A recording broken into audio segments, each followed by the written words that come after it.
Great. Well, it's a big week. Excited to get back on the field.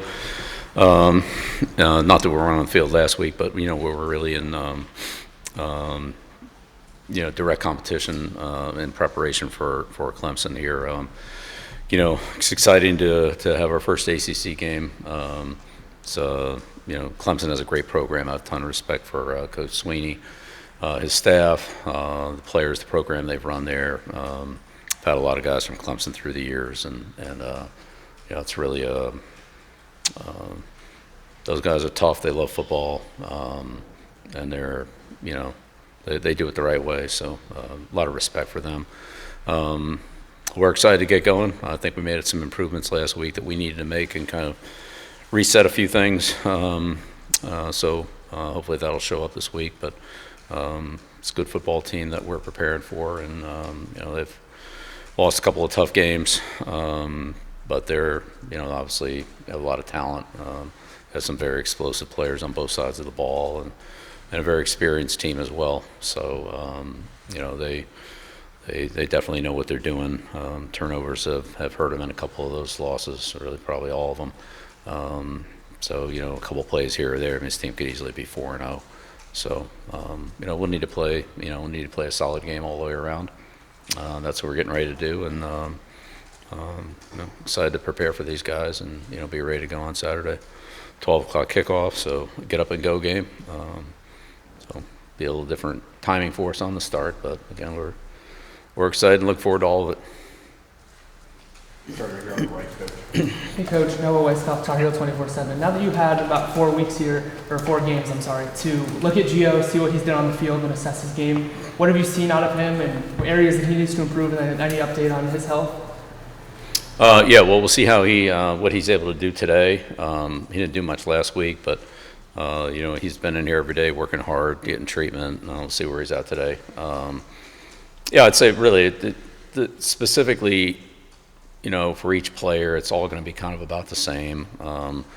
There are things that the guys are doing well and need to be more consistent at. And there are certainly things that we all can do better, coaches, players, head coach, coordinators, play callers, everybody. So, we've taken a good look at where we're at, what we need to improve in. What'll help us the most, there's a lot of things we need to improve in, but what'll help us the most, and we've dedicated time, energy, and practice time to those things, and to try to improve them, in some cases change them, in some cases throw them out, and move to something that we feel like will be a little bit more productive that just maybe isn't working out well for us. So it's a little bit of all those. But for any specific player, after 4 games, there's certainly things that guys are doing well. We're doing things better than we did 4 weeks ago. There's certainly still a lot of room for improvement, and that's what we want to try to focus on last week, and then to carry that over into this week. On the far right, Coach. Hey, Coach. Michael Code, WCHL, chapelbear.com. With the timing of this bye week, or at least the first one, after the 4 non-conference, and now every game for the rest of the year is ACC, are you sort of viewing this as the start of a new season or a mini-season at the very least? Yeah, well, I mean, we can only worry about one game at a time, so our focus is on Clemson. We'll deal with the rest of the schedule when we come to it. But, again, it's a little bit of a reset. The end of training camp was one time, and now, as you said, we've had 4 games, all out-of-conference games, and played a couple away, a couple at home. We had a multitude of experiences, and we've kind of recalibrated on that, and, as I said, reset a little bit on things that we need to do more of, things we need to do less of, things we need to improve. So it's kind of what I've always done with this kind of break. But after a third of the season, it's probably about the right time for all those things. Bill, how many more reps do you think Max you plan on Max getting this week with the ones that maybe you got leading up to UCF, or is it completely contingent on what you see from Gio today? Well, I don't know what I'm going to see from Gio, so that's a tough question to answer. But Max is getting reps. All 3 quarterbacks are. We'll see how all that plays out, and we'll see what Gio's availability is as we go through the week. But we haven't practiced since. We had a kind of a situational practice on Thursday. We haven't really practiced since Wednesday. So we're Wednesday to Tuesday. A lot of times elapsed here, and we'll see what, where Gio is today. Second question is, you said you made some progress in a couple of areas last week. Can you specifically tell us what some of those areas were? Oh, a lot of fundamental areas.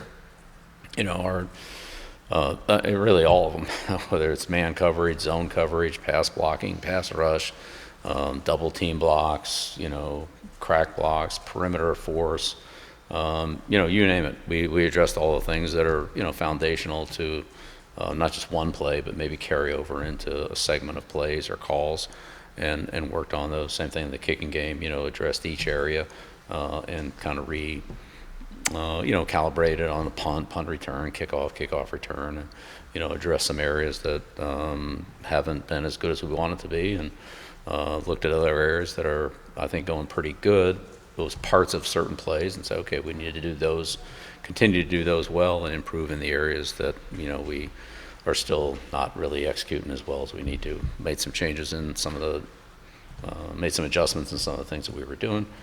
So we'll see how all that comes together, but it's a combination of all those things, not just one thing. Shelby Swanson, the news observer, you were talking some at the radio show last night just about the O-line and obviously some of the injuries that you guys experienced there in the off season. I'm curious, just with now Lasky kind of returning and obviously was playing more, like left tackle with UCF, but if you could take us through the process of just how you kind of adapted the offensive line with some of the injuries, and then what we can expect in terms of Lasky maybe staying a left tackle or moving and taking over for Chad Bender at center. Yeah, well, we'll just have to see how all that plays out. I think ultimately, the conversation comes down to getting your 5 best players on the field, but also playing the best combination, the 5 players who in combination would play the most effectively. So it's kind of like in baseball, it's hard to have 2 catchers, even though they might be your 2 best players. So we have to kind of balance out what's our best line versus trying to get our best players on the field. And with Blasky, he's awesome because he can really play every position. He's played center, guard, both tackle spots, so he gives us a lot of flexibility. And I think it will help us, find the rest of the line and the consistency with it. So, but Moore and King have done a pretty solid job on the right side, and so we'll just kind of work through the rest of it here. But having Austin back has been a big, that was a big lift for us, and obviously he hasn't played in several weeks, and Central Florida game was, a quick turnaround for him. But I thought he handled himself pretty well, and he looked better last week. I'm sure he'll get better as he gets more reps out there, and we'll just have to figure out what the best combination is. But glad we have him back. If I can, just how would you evaluate the O-line's performance so far, and what are some of the areas of growth improvement? Well, yeah, unfortunately, we've had a lot of moving parts on the offensive line. We took a player who had never played center, essentially, moved him into center, and so Chad's been at center since the middle of training camp, but that was a new position for him. And then we kind of worked through the tackle situation with, several players, Buchanan to Boone to Blasky, and so forth. So we'll see if we can settle in on we have settled in on more consistency with our, who are getting the reps, and there's more consistency to those players. It's not just the individual player, it's who you play next to and how you work in conjunction with that player or even the adjacent player after him. The center, guard, and tackle a lot of times are working together in 3-man combinations of some sort. It's not just the guard and the tackle or the center and the guard. It could be, more than that. So, again, that's all. We're getting better at all that, but unfortunately, players we had in the spring on the offensive line aren't the same players we had in the fall. And then in training camp, we've had a little bit of juggling there too. But, it is what it is. And I think Chad's done a good job of taking advantage of the opportunity to play center. And, he's actually played, pretty competitively in there for somebody who hasn't done it. So, that's been it's an opportunity for him, and he took advantage of it, so it's encouraging for him too. Adam Smith in South Carolina. Bill, I appreciate the 2 catches reference, by the way. Wanted to ask you about, as you all took a look at everything on the bye and with the offense, did you guys discuss maybe making a quarterback change? Do you think that could, I don't know, maybe boost some of the areas on offense where you've struggled? Yeah, well, look, we have 2 experienced quarterbacks and two freshmen. So the 2 experienced quarterbacks are ahead of the freshmen at this point. But I'd say those freshmen are gaining ground, and they're making improvement on a steady basis as well. So Gio wasn't able to practice last week, so we practiced with the guys that we have, and we'll see how that goes today, and figure it out for this coming game. But look, Gio's improved a lot, and offensively, again, we just haven't been consistent enough in any area. But we're getting closer, and so we'll continue to push ahead on that. And when Gio's able to practice, we'll see how much improvement he has made and can make. If he's not, then other players will be in there. Mm-hmm. Yeah, Jeremiah Holloway with South Carolina. Bill, I know over the last maybe 1 or 2 weeks, a couple guys departed from the team and things like that. Can you kind of shed light, I guess, on whether there's some common threads on maybe some of those decisions? Sure. And just what those conversations were? Yeah, it was really personal reasons with all 3 players, which I'm not comfortable talking about, but it was personal situations, 2 of them kind of health related. And then I guess how you kind of compensate from a depth perspective of having just some losses and just getting guys. Yeah. Well, I mean, I think anytime a player makes a decision to for personal reasons to not play, that's probably the right decision, and not one that not one for me to try to talk them out of, because there are other factors at work in some cases, a lot deeper than what I'm qualified to even talk about. So, or shed light on. So that's really up to them. Players that get injured and coming back and so forth, that's part of, let's say, kind of a normal process. But players that have other things going on, which unfortunately is part of it, whether it's health, family, so forth, and that's those things they have to make decisions on. And I think probably every team has 1 or 2 players in that category somewhere along the line. At least I would say that was true for me in the NFL. In a different way, but kind of the same thing. There are other things in life that eventually, for some people, have to overtake football as a priority. And so those are those choices. Left second row. Hey, Coach, you've known that you've built a great rapport with Dabo over the years. What's your relationship like with him, and how's it feel to finally coach against him? Well, I mean, my relationship with Dabo is great. Saturday afternoon, we're on opposite sides of the field, so, it is what it is. And, I'll do everything I can to help my team, and I'm sure he'll do everything he can to help his. But in the end, I would just say, I think Dabo's done a great job with that program. I have a ton of respect for not only what he's accomplished on the field and his record and all that, but the way he's done it, the players that he's turned out. You can tell that they've come from a program that's very well run and turns out men. And I've dealt with a number of guys, certainly not all of them by any stretch, but I've dealt with a number of them that have come from his leadership and his program, and I've talked to them about what they do, and they're very complimentary of what their experience was at Clemson, and I can see why, and those people represent the school and the program very well. So a ton of respect for Dabo, a ton of respect for Clemson, and all the other people that go with it. I mean, it's more than obviously just him, but clearly he provides a lot of leadership there. 2 more to coach left, back, and then we'll finish up with Brian.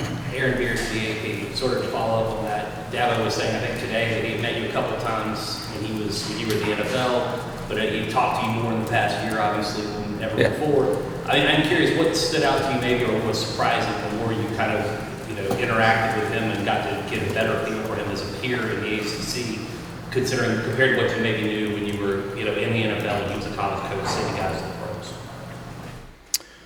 Right. Well, as an NFL head coach, talking to college coaches, whether they're head coaches or coordinators or whatever, I mean, a lot of it's personnel based.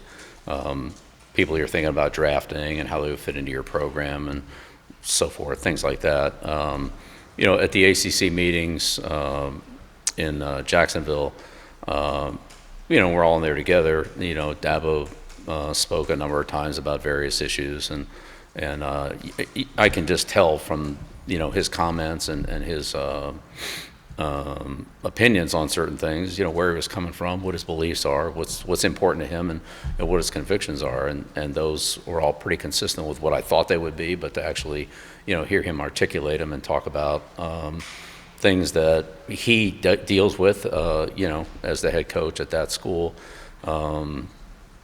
that in all honesty, I haven't had enough experience at this level to appreciate all those, was very insightful for me. And we talked about some things, outside of the meetings and, off camera and things like that. But he's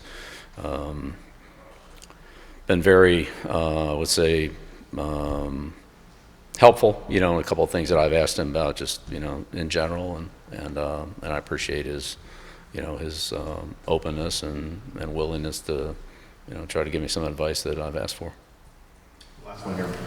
Yeah, Brian Murphy, WRL. Last week, the Chancellor and the board chairman talked about patience in evaluating this football program. Last night, Michael Lombardi talked about bringing in 40 new players next year, many of them from high school, kind of rebuilding or building through high school. That kind of leads, at least some to think this is a 2 or 3 year project. In your mind, is that how long it's going to take? And do you see this as a rebuild at this point? Well, I mean, we don't have very many players that were here from when we got here. And there are only a handful that are playing that were recruited here. So, I mean, that's what it is. I don't look at it as anything other than I'm going to do the best I can to coach the team today, help the team prepare for Clemson and play well on Saturday. And at the same time, recruit and build the team for next year through the high school opportunities that we have now. There'll be a portal that will occur later on, but again, that's very vague at this point because nobody knows in a portal or so forth. So that's really a bridge to cross at another time. But we've recruited a lot of high school players that I think will be a good fit in our program here. And the numbers are high because the low numbers from the previous 2 years allow for that. So time frame, expectations, all that. I mean, I don't have any conversation about that. I'm just going to do the best I can for this team at this point in time, and at the same time, we're going to recruit and try to bring in high school players that will really be the foundation of the team. And eventually, once your program's established, then I think whether it's pro free agency or college transfer portals, you supplement your team with players in those areas that can help the team because you have a certain need or opportunity to improve your team through those acquisitions. And so that's, the way that they would generally be used for. I don't think you can really build a team through free agency or transfers. But you can improve your team, and there are good players to be had there. So, I mean, I'm not saying that, but as far as establishing a program with guys that have, not even been here a full year, and then do the same thing again next year and do the same thing the year after that, it's not really establishing a program. You need to have, kids come in at the beginning, go all the way through, and be able to build and grow in it and be foundational for the next group that comes in behind them. Thanks, everybody. Great. All right. Thank you. All right. Thanks.